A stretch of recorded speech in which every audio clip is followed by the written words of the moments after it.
کلیپش کنی جزو اولین کارهای ایمیه. خدا بیامرزه. آلبرت هال یادتون بیاد فراموش نکنید چی کار کرد.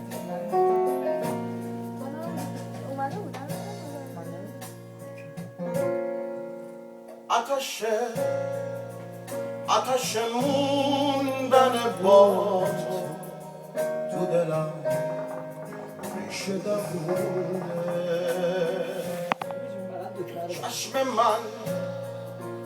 چشم من مرگ دلم از توی چشم تو خونده تو رو از منو از تو اگه آسمون بگیره توی دشته خشک سینم عشق پاکت نمیمیره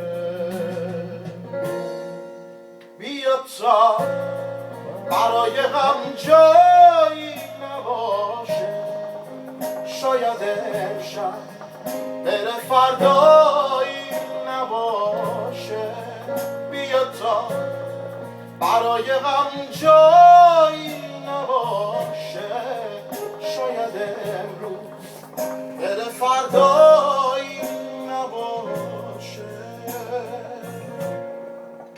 التهاب تشنه مردن رسم این دنیا همینه تا به جنبی جای قلبت خالی مونده توی سینه نداره طاقت و تابی گلی که نداره گلدون کاخ آرزوی آدم آخ چه آسون میشه بیرون بیا تا برای غم جایی نباشه شاید امروز بره فردایی نباشه بیا تا برای غم جایی نباشه شاید امروز بره فردایی